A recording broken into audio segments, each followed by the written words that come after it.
Isaiah was just another face lost in the crowd. The city streets, with their chaos and urgency, seemed to swallow any trace of humanity. He walked among the people, but it was as if he didn't exist. The disdain of a wealthy woman who looked at him as though he were part of the dirt on the ground hurt more than he cared to admit.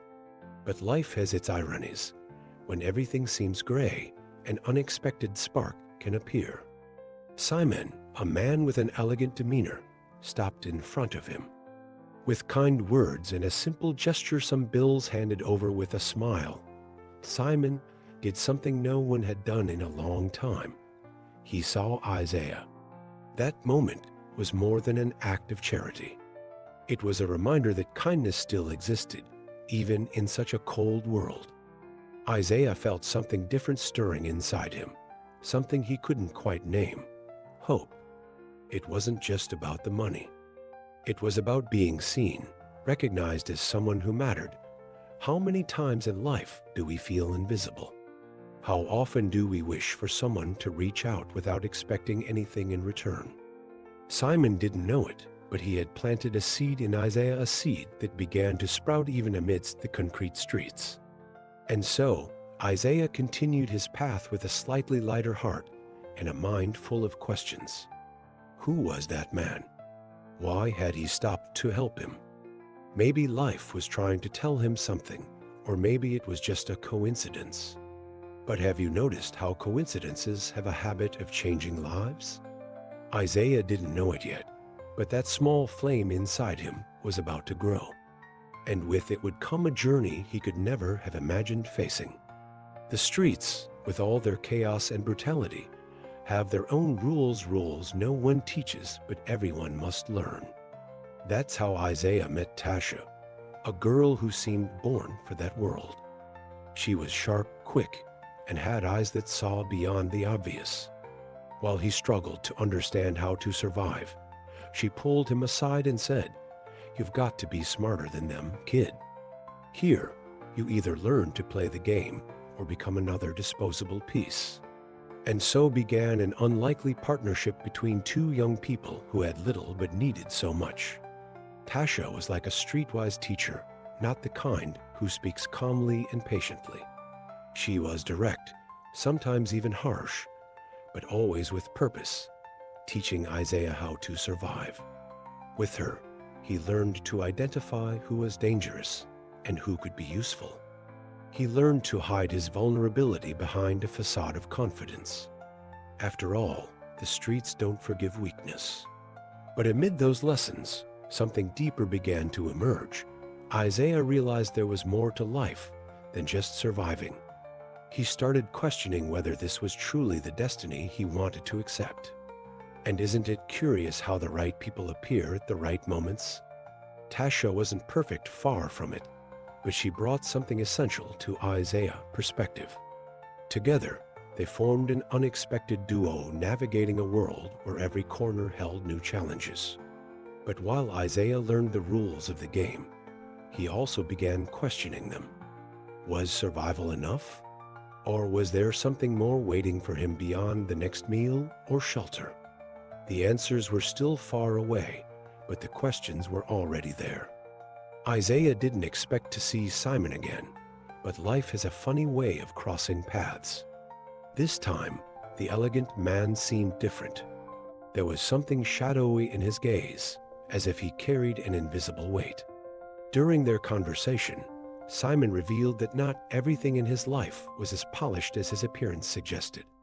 He was trapped in a suffocating relationship with Amelia, a woman who manipulated every aspect of his existence. "Sometimes I feel like she's killing me slowly," he said, with a voice that mixed fear and resignation. That struck Isaiah in an unexpected way. It was strange for him to see someone like Simon, wealthy, well-dressed, and seemingly in control, so vulnerable. But perhaps that's what life was trying to teach him. Everyone has their battles, even those who seem to have everything. Simon trusted Isaiah in a way no one ever had before. He spoke about suspicions of poisoning and how Amelia isolated him and made him doubt himself. For Isaiah, this wasn't just venting. It was a call to action. After all, how could he ignore the man who had ignited his first spark of hope? And so Isaiah decided to help Simon without knowing exactly how. He knew he didn't have all the answers, but also knew he couldn't stand by idly. Perhaps it was naivety, or maybe courage, who knows. But one thing was certain. Something inside him was changing. He wasn't just a boy trying to survive anymore. He was starting to fight for something bigger. And as he thought about how he could help Simon, a new idea began to form in his mind. Maybe he needed help, and he knew exactly who could provide it. Isaiah knew that confronting Amelia wouldn't be easy. She was cunning, manipulative, and had power on her side. But he also knew he wasn't alone. With some persistence and perhaps a bit of emotional blackmail, he convinced Tasha to help him. "You're crazy, kid." "This isn't a game," she said, crossing her arms skeptically. But deep down, Tasha admired Isaiah's courage. And so, the two began investigating Amelia, like two improvised detectives in a game far bigger than themselves. With every clue they uncovered, the puzzle became clearer. Amelia wasn't just manipulative. She was dangerous. Forged documents, suspicious transactions, and even incriminating messages began to surface. Isaiah and Tasha discovered that she planned to steal Simon's assets, leaving him with nothing. It was terrifying to think how far someone could go out of greed. And as the plan took shape, something shifted within Isaiah. He realized that courage wasn't the absence of fear, but the decision to act despite it. Every step taken alongside Tasha was a reminder of that, but were they ready to face Amelia? Would everything they had uncovered be enough? The answer was still uncertain, but one thing was clear. Isaiah wasn't going to give up now. He had come too far to turn back. Amelia's mansion was grand, but it hid secrets as dark as its flawless walls. Isaiah and Simon entered with determination, while Tasha waited outside, ready to call the police if anything went wrong. Amelia greeted them with a cold smile, as if she already knew they were there to challenge her. But Isaiah, despite the fear he felt, stood his ground.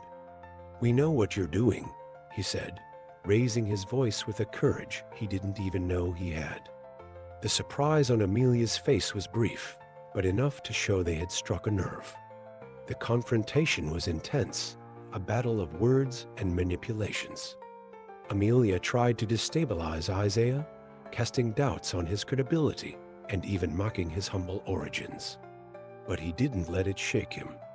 After all, he had learned on the streets that strength doesn't come from appearances, but from conviction. Simon also found his voice in that moment, confronting Amelia with a firmness she didn't expect. Meanwhile, Tasha watched from outside as the police arrived, a mix of relief and anxiety on her face. Everything depended on them holding their ground for just a few more minutes. When the sirens finally echoed in the distance, the tide turned. Amelia tried to maintain her facade of control, but it was too late. The police entered the mansion and found the evidence carefully gathered by Isaiah and Tasha. She was taken into custody, still casting venomous glances at Simon and Isaiah. But at that moment, they knew they had won. It wasn't just about defeating Amelia. It was about proving to themselves that they were capable of facing even the most daunting challenges. And as everything settled down, Isaiah realized something important. Sometimes, the real victory isn't over others, it's about who you become in the process. With Amelia out of the picture, the mansion felt less oppressive, almost as if the house itself could finally breathe. Simon, now free from the invisible chains that had bound him, looked at Isaiah with a mix of gratitude and admiration. "You changed my life, kid," he said, with a genuine smile that he rarely showed. But Isaiah knew the change wasn't one-sided. Simon offered him something he had never imagined, a chance to start over, "You deserve more than these streets," Simon said.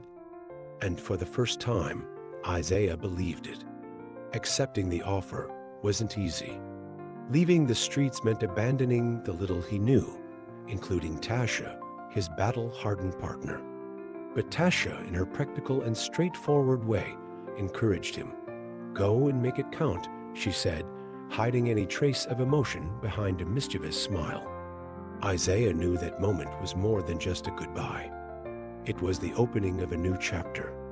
He didn't have all the answers, but he had something far more valuable, the determination to build something better. And isn't that what we all seek? A chance to start fresh, even when the past weighs heavy. As Isaiah left behind the streets that had shaped so much of his life, he felt a mix of fear and excitement. The future was uncharted territory, but also full of possibilities. He knew there would be challenges, there always are, but now he had something he never had before, hope and purpose. And as he walked toward this new beginning, he realized his journey was far from over. Because starting over isn't just about changing your surroundings. It's about transforming from within. Isaiah's story is more than a tale of survival. It's a portrait of the human strength in the face of adversity. Every step he took, every decision he made, reminds us that life isn't defined by the circumstances we're born into, but by the choices we make along the way. Isaiah began as invisible, lost in a crowd that ignored him, but he found his voice, his courage, and above all, his ability to change not only his own life, but also the lives of others. This journey raises an important question. How often do we let our circumstances define us? How often do we forget that we have the power to rewrite our story? Isaiah's transformation shows us that no matter how dark things may seem, there's always a spark of hope waiting to be ignited. It also highlights another truth. No one succeeds alone. Simon was the catalyst for Isaiah's transformation, while Tasha was the loyal partner who helped him face challenges bigger than he could have imagined. This reflects something essential about life. We need each other. Who are the people in your life who inspire you and help you grow? And more importantly, have you been that person for someone else? Perhaps it's time to look around and recognize the impact we can have on the world. So, what are you waiting for to take the next step in your own journey? Life is full of challenges, but also full of opportunities to restart and grow. Isaiah's story reminds us that every ending is just a new beginning waiting to unfold. And as he moves forward into his next chapter, so can we, with courage, hope, and the determination to make a difference.